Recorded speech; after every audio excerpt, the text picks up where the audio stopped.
Students,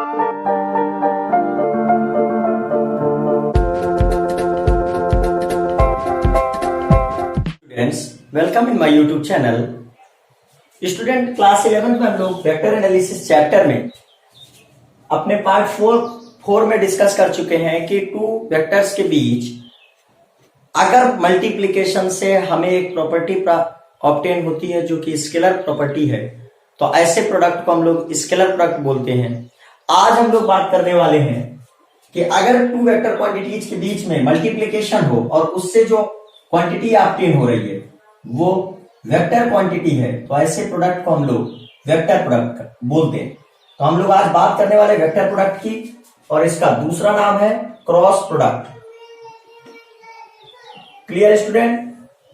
two vectors के बीच एक cross sign से डिनोट करते हैं क्रॉस प्रोडक्ट को, इसलिए इसको बोलते हैं हम लोग क्रॉस प्रोडक्ट भी।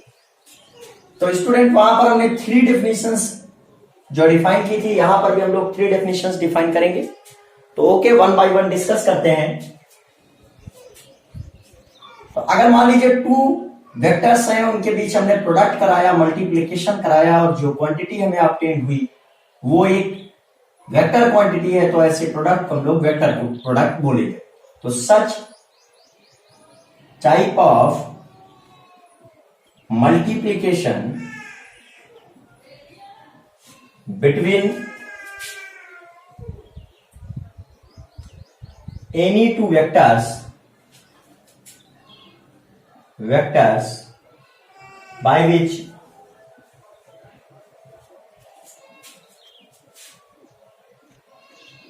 vector quantity is obtained,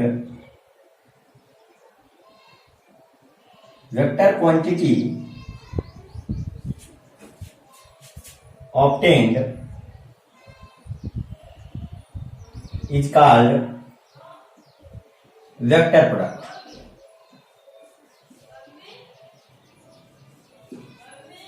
Okay student,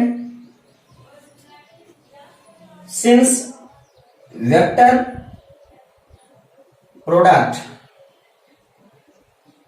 is denoted by a cross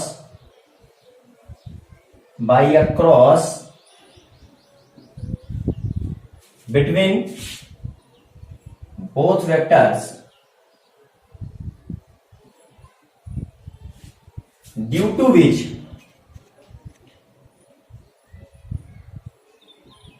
it is called as vector product.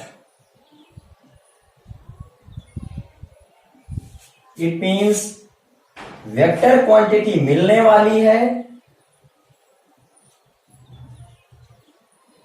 Two vectors के बीच क्रॉस प्रोडक्ट से। ओके स्टूडेंट, ये अपनी फर्स्ट डेफिनेशन थी जो केवल और सिर्फ केवल इसके नेम पे डिपेंड होके बनाई गई। अब सेकंड जो इसकी डेफिनेशन है student, vector A cross vector B. तो होता क्या है, ये इन दोनों वेक्टर्स के जो मैग्नीट्यूड है, मैग्नीट्यूड को चाहे आप मॉड लगा कहें चाहे एरो हटा कर कहें, तो मैग्नीट्यूड इनके बीच प्रोडक्ट और इनके बीच जो एंगल है उसके साइन के साथ प्रोडक्ट करते हैं तो हमें वेक्टर प्रोडक्ट मिलता है। और यहां पर इसकी डायरेक्शन हम लोग शो कर देते हैं एन कैप। इट मींस जो भी वेक्टर क्वांटिटी हमको ऑब्टेन होने वाली उसकी डायरेक्शन को हम लोग एक यूनिट वेक्टर एन कैप से डिनोट कर रहे हैं। तो देखिए, ये हमारे पास एक वेक्टर है वेक्टर ए, और ये सेकंड वेक्टर वेक्टर बी। इनके बीच जो एंगल बन रहा है वो है थीटा, और इनके बीच जो प्रोडक्ट से जो क्वांटिटी आई है उसकी डायरेक्शन एन कैप इनसे बने हुए प्लेन के नॉर्मल डायरेक्शंस पे है।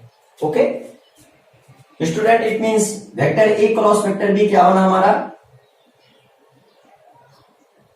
Product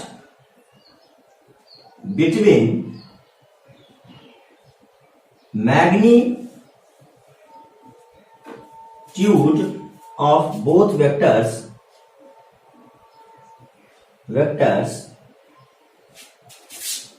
with the angle between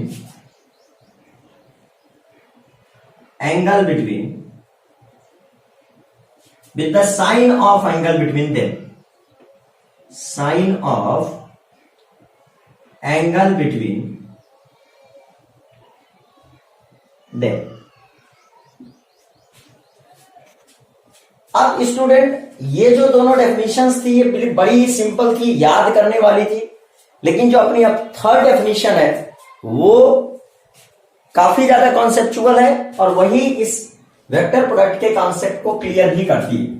तो आइए देखते हैं स्टूडेंट अपनी थर्ड डेफिनेशन, जो कि वेरी मोस्ट इंपॉर्टेंट होगी और जिससे हम लोग जो है, आप नोट्स बनाते रहिए, ये सारी डेफिनेशंस कॉपी में लिखते रहिए।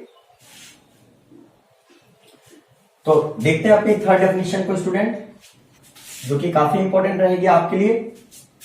नंबर थर्ड सी, यही है अपनी main definition.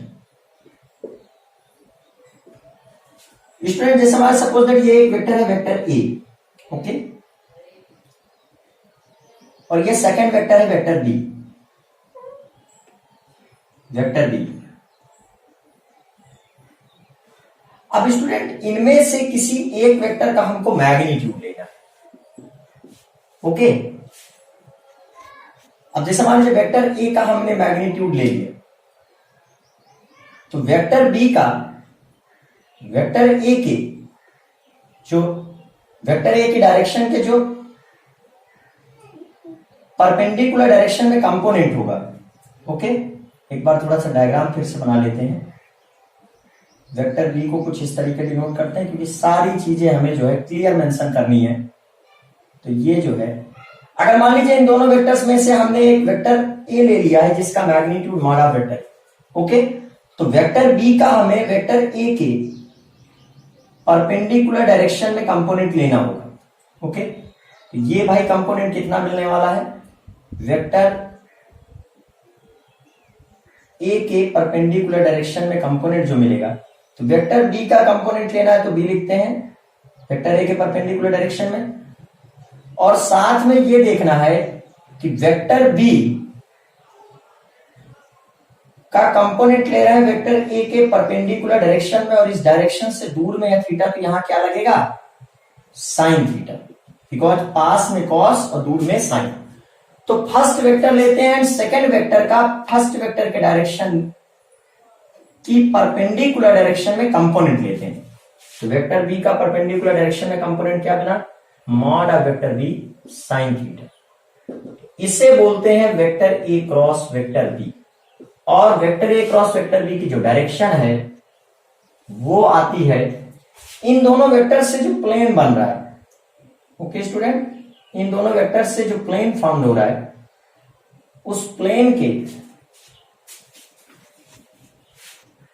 Vector A cross vector B, तो भाई इन दोनों में से फर्स्ट वेक्टर का magnitude mod of vector B, तो वेक्टर बी का वेक्टर ए के परपेंडिकुलर डायरेक्शन में component mod of vector B sine theta, और इनकी डायरेक्शन है एन कैप, और एन कैप क्या है भाई, unit vector along the direction of vector A cross vector B. तो भाई इन दोनों वेक्टर से जो प्लेन फॉर्म हो रहा है, प्लेन कहां फॉर्म हो रहा है, ये जो प्लेन फॉर्म हो रहा है इससे 90 डिग्री का एंगल बनाती हुई ये डायरेक्शन है, मतलब इस प्लेन के, plane formed by vector A and vector B, इस प्लेन के नॉर्मल डायरेक्शन में होगी vector A cross vector B के प्रोडक्ट की डायरेक्शन, मतलब vector A cross vector B इसी डायरेक्शन में मिलेगा आपको A B sine theta N cap. Okay student, तो क्या समझ में आया कि भाई वेक्टर प्रोडक्ट क्या है, तो product of magnitude with the first magnitude with the first between magnitude between first vector and component of second vector in perpendicular direction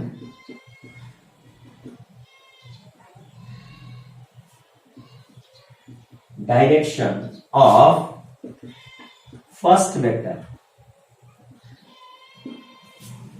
okay student, मतलब इन दोनों में से एक वेक्टर को लेना है और सेकंड का फर्स्ट वेक्टर के परपेंडिकुलर डायरेक्शन में कंपोनेंट को लेना है, उनके बीच जो प्रोडक्ट है वही क्रॉस प्रोडक्ट को डिनोट कर रहा है। और क्रॉस प्रोडक्ट की डायरेक्शंस जो है बोथ वेक्टर से जो प्लेन फॉर्म्ड होगा उनके नॉर्मल डायरेक्शन पे। स्टूडेंट समझिए जरा सा, जैसे मान लीजिए सपोज वेक्टर ए हमारा इस डायरेक्शन में और वेक्टर बी हमारा इस डायरेक्शन में, तो इन वेक्टर ए और वेक्टर बी के बीच जो क्रॉस प्रोडक्ट बनेगा तो ये जो प्लेन बन रहा है इनसे, इसके नॉर्मल मतलब इस प्लेन से 90 डिग्री का एंगल बनाने वाली डायरेक्शन की तरफ होगा।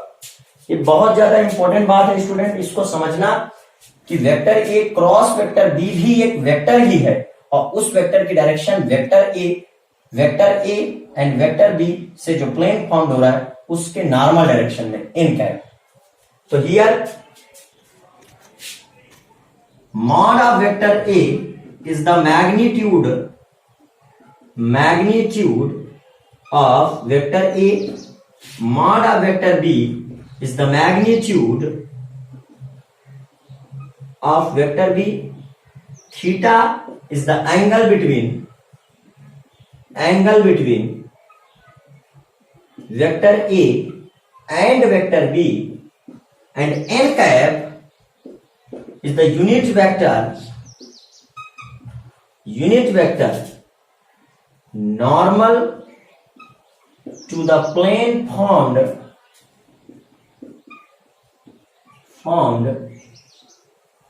by vector A and vector B.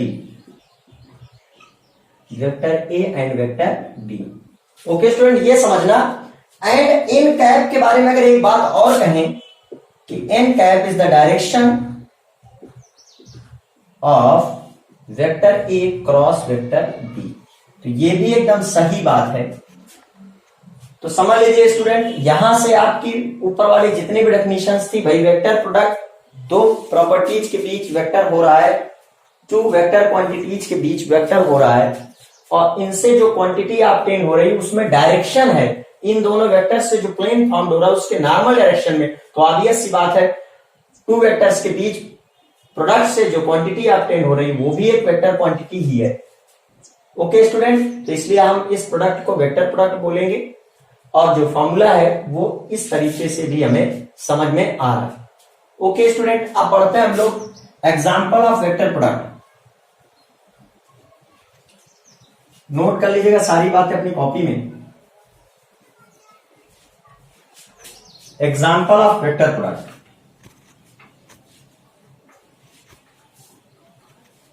Example of vector product.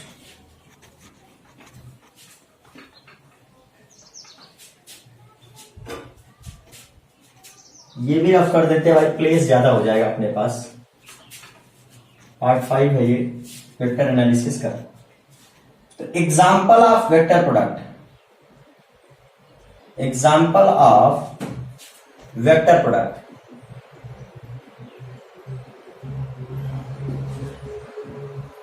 तो इसमें first example student, vector product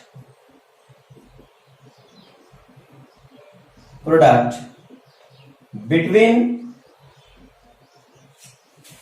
force and position vector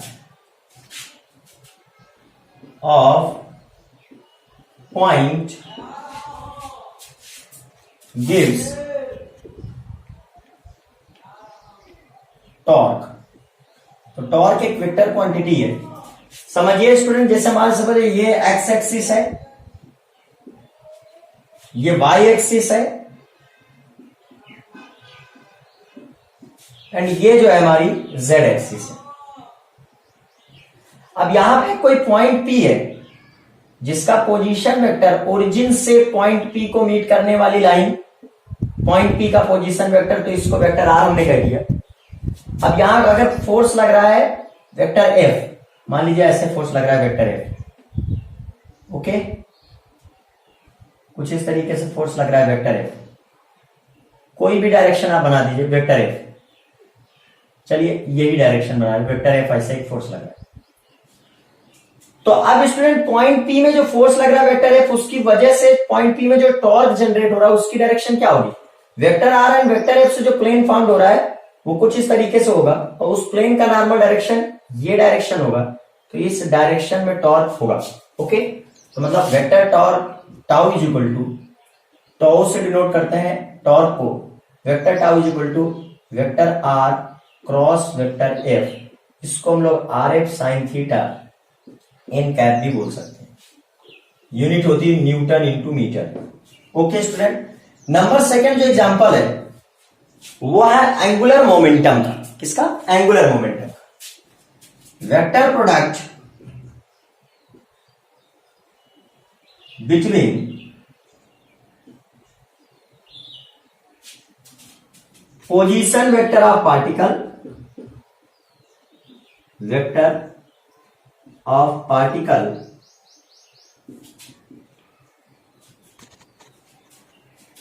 with their linear momentum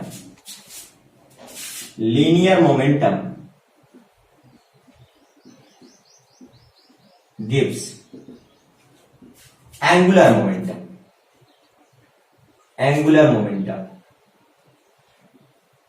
okay student, तो भाई ये अपना एक्स एक्सिस है,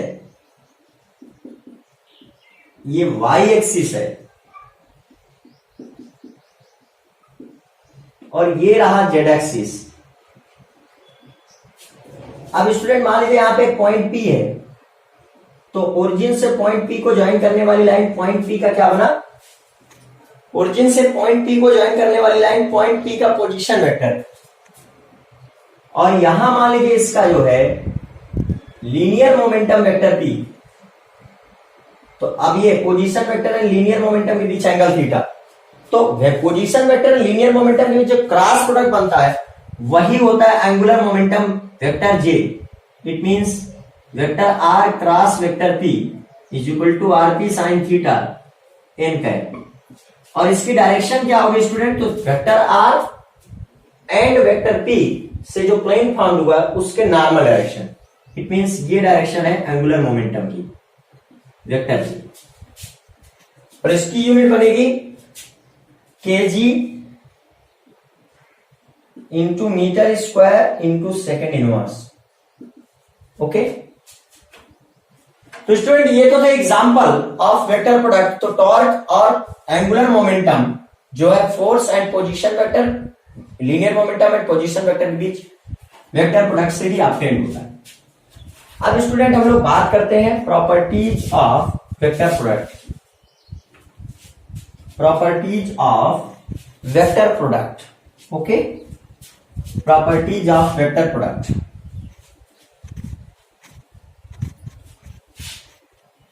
अगर स्टूडेंट आपका कोर्स कंप्लीट नहीं तो आप प्लेलिस्ट में जाकर के पीछे की वीडियोस देख सकते हैं, बड़े आराम से आपको समझ में आएंगी।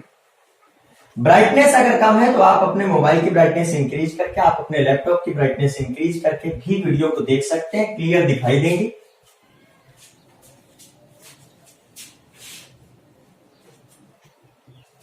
ओके स्टूडेंट, आप समझिए बात को। Properties of vector product. Properties of vector product.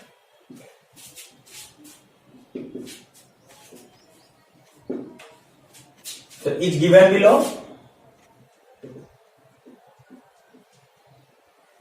Number first, vector product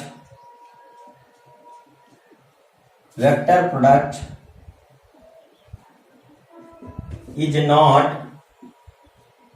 commutative. It means अगर कहीं vector A cross vector B लिखा है तो आप उसको कतई vector B cross vector A नहीं लिख सकते। ओके स्टूडेंट, चलिए प्रूव करते हैं कि ऐसा क्यों नहीं है। मान सपोज दैट ये है एक फर्स्ट वेक्टर वेक्टर ए और ये है अपना सेकंड वेक्टर वेक्टर बी, इनके बीच जो एंगल है वो थीटा है। ओके स्टूडेंट, अब जो vector A cross vector B अगर आप देखते हैं तो ये बनेगा A B sine theta anti clockwise angle है, एंटी क्लॉकवाइज एंगल होता है अपना पॉजिटिव। देखिए आप वेक्टर ए से वेक्टर बी के बीच जब एंगल मेजर करने के लिए जाएंगे तो आप एंटी क्लॉकवाइज डायरेक्शन में जा रहे हैं, ऐसे करके आपको जाना होगा, तो इट मीन्स यहां पर आप पॉजिटिव लिख सकते हैं, नो प्रॉब्लम। अब जब आप vector B cross vector B करने जाएंगे, vector B cross vector A sorry, तो भैया वेक्टर बी से वेक्टर ए का आप एंगल मेजर करेंगे, वो होगा क्लॉकवाइज एंगल, तो minus theta, sine minus theta, तो भाई क्लॉकवाइज एंगल जो है वो निगेटिव होता है। अब भाई sine minus theta minus sine theta होता तो इसको लिखना पड़ेगा बी ए साइन थीटा। तो भैया ये हो गया equation first, vector B cross vector A. From equation first and second आप कह सकते हैं कि vector A cross vector B does not equal to vector B cross vector A, लेकिन आप ये जरूर कह सकते हैं, और vector A cross vector B को अगर आप लिखना चाहते हैं vector B cross vector A, तो एक माइनस साइन आपको यहां लगा देना होगा। ओके स्टूडेंट, कोई भी दिक्कत नहीं है, समझ लीजिए बात को। बढ़ते अपने नेक्स्ट बात की तरफ, जो सेकंड प्रॉपर्टी हमारी,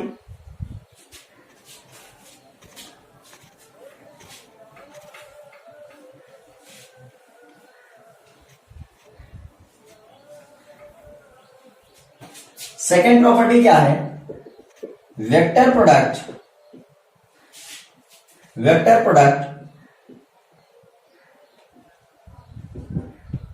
is distributive.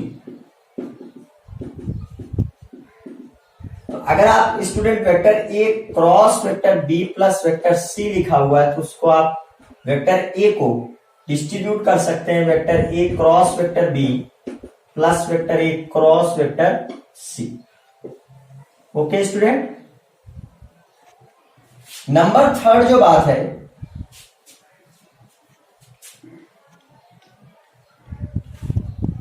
Vector product between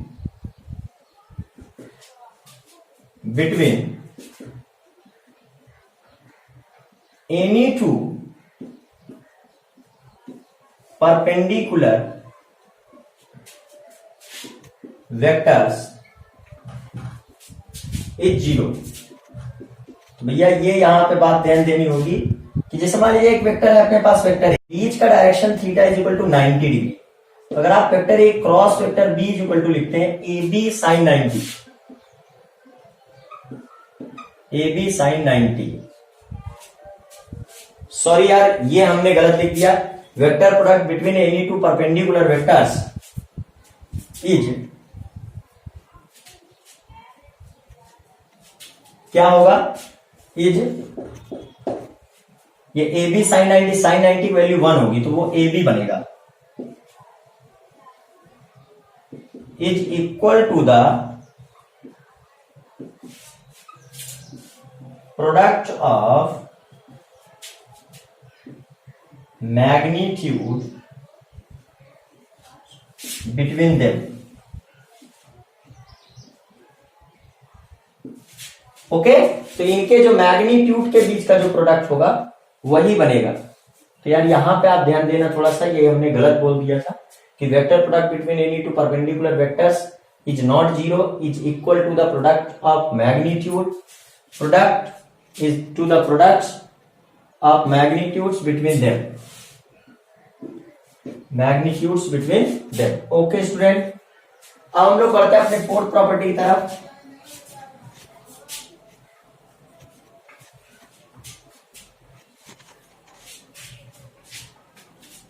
तो यह फोर्थ प्रॉपर्टी बोलती है vector product between any to parallel vectors is zero. Okay, मान लीजिए वेक्टर ए की डायरेक्शन में ही वेक्टर बी है, इनके बीच का angle theta is equal to 0, then vector A cross vector B क्या बनेगा भाई, ए बी साइन 0। तो भाई ये तो बन गया साइन 0 की वैल्यू बनी 0, तो ये एक नल वेक्टर होगा, no problem. Okay student, number 5 में अगर आते हैं, self vector product of any vector is also 0। Okay, it means vector A का अगर वेक्टर ए के साथ ही हम क्रॉस प्रोडक्ट कराते हैं तो A sine 0 N cap, it means ये बनने वाला है एक नल वेक्टर।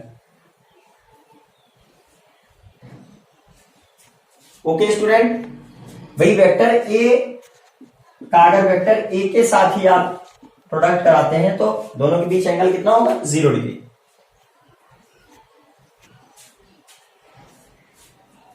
अब जो नेक्स्ट बात है नंबर 6 में स्टूडेंट, तो वो बहुत ज्यादा इंपॉर्टेंट है।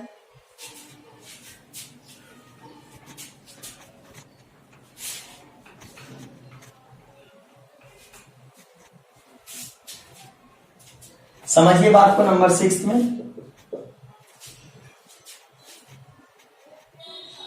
Vector product between 3-dimensional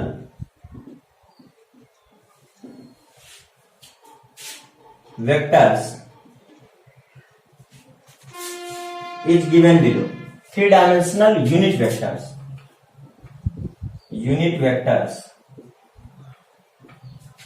is given below।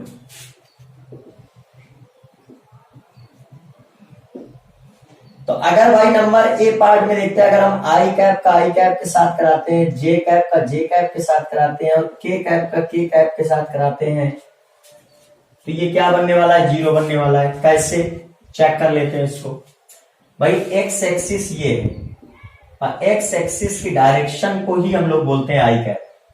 Unit vector का काम डायरेक्शन शो करना होता है। वाई एक्सिस की डायरेक्शन को बोलते हैं जे कैप, जेड एक्सिस की डायरेक्शन को बोलते हैं के कैप। ये 90 डिग्री, ये 90 डिग्री, ये 90। अब स्टूडेंट बात हो रही है कि भाई अगर हमने आई कैप के साथ क्रॉस प्रोडक्ट कराया तो आई कैप का magnitude both are in the same direction. X axis की डायरेक्शन से एंगल कितना बनाएगा, 0 डिग्री। ओके स्टूडेंट, एंड जो एन कैप की बात आ रही है, ये बहुत खास बात है।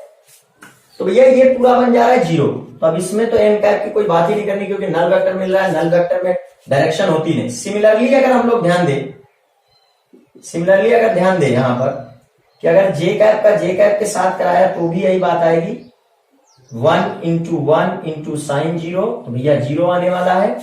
के कैप का के कैप के साथ कराएंगे 1 इंटू साइन 0, तो भैया 0 आने वाला है, क्योंकि जे कैप का जे कैप से एंगल 0 है, के कैप का के कैप से एंगल 0 है।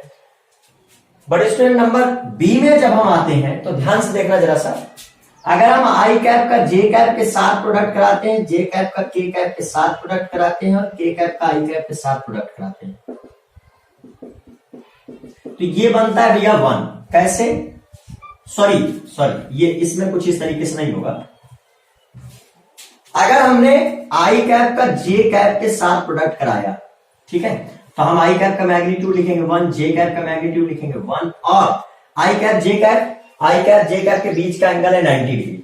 ओके, तो यहां लिखेंगे साइन 90 डिग्री, और फिर आता है एन कैप। तो भैया एन कैप क्या बनेगा, आई कैप एंड जे कैप से जो प्लेन बन रहा है उसका जो प्लेन की नॉर्मल डायरेक्शन है वो के कैप होती है। ओके, तो यहां एन कैप के प्लेस में आएगा के कैप, तो भाई आई कैप क्रॉस जे कैप कुछ इस तरीके से के कैप बन जाएगा। जे कैप क्रॉस के कैप अगर हम करवाते हैं, it means J cap and के कैप के बीच का एंगल 90 डिग्री, तो 1 into sine 90 degree,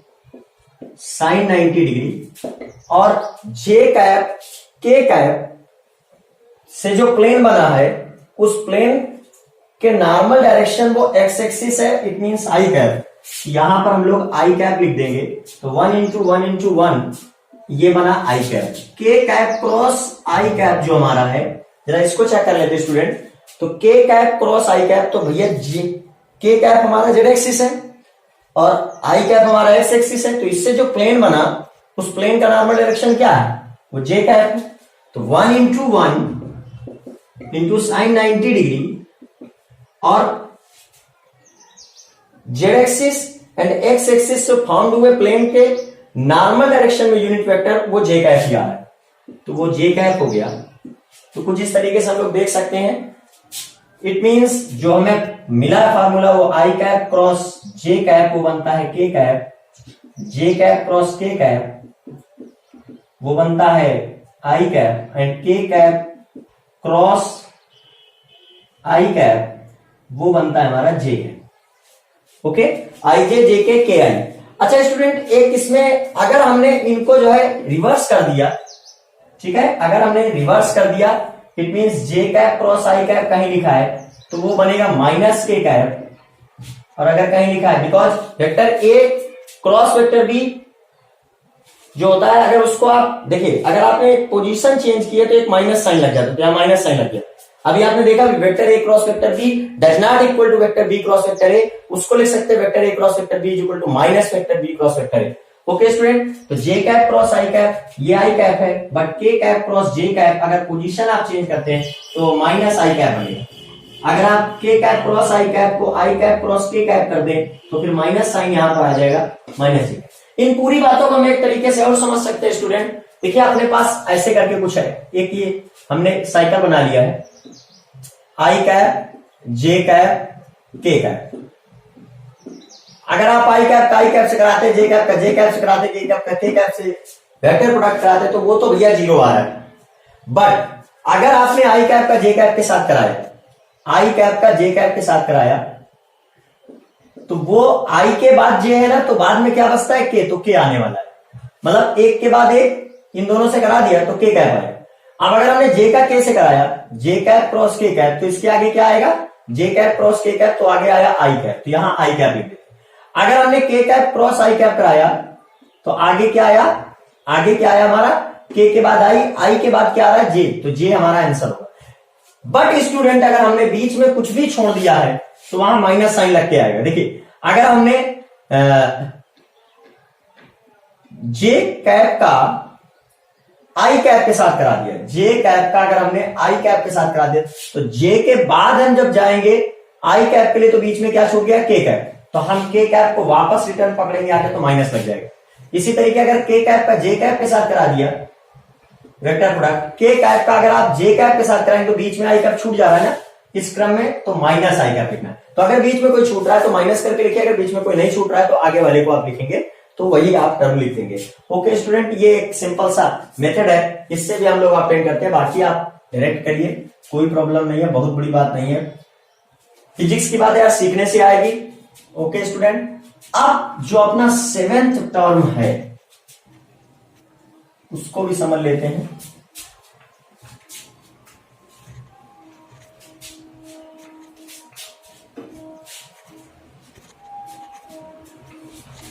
seven term समझ लेते हैं और बहुत अच्छे से समझना है स्टूडेंट उसको, बिकॉज वो बहुत ज्यादा इंपॉर्टेंट है।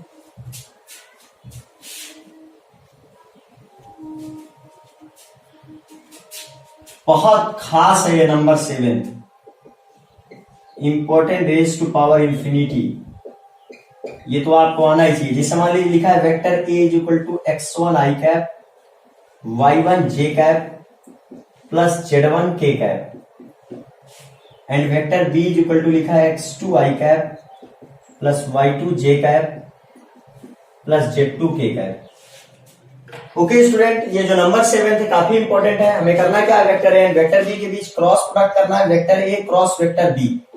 तो भैया इसके लिए आपको बनानी पड़ेगी एक 3 क्रॉस 3 की डिटर्मिनेंट्स, उसमें लिखना होगा आई कैप जे कैप के कैप। अब देखिए वेक्टर ए में आई कैप का कंपोनेंट है x1, जे कैप का कंपोनेंट है y1, के कैप का कंपोनेंट है z1, x। वेक्टर बी में आई कैप मतलब x एक्सिस का कंपोनेंट x2, y एक्सिस का कंपोनेंट y2, z एक्सिस का कंपोनेंट z2, इसको लिखना है।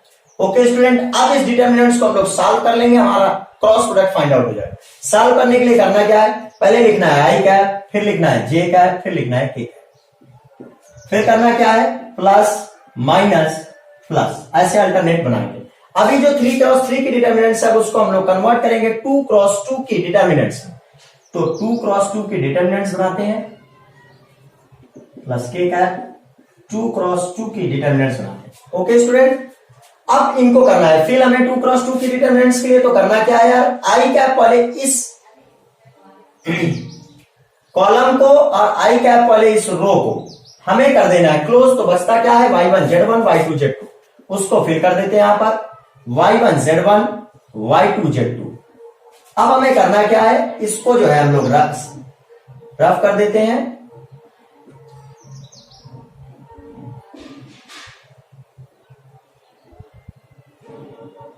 अब आते हैं स्टूडेंट जे कैप वाले कॉलम को एंड जे कैप वाली रो को क्लोज करते हैं। तो क्या बचता है x1 z1 and x2 z2। अब स्टूडेंट करना क्या है, के कैप वाले रो को के कैप वाले कॉलम को क्लोज करेंगे, जो भी दिखेगा उसको फिल कर देंगे।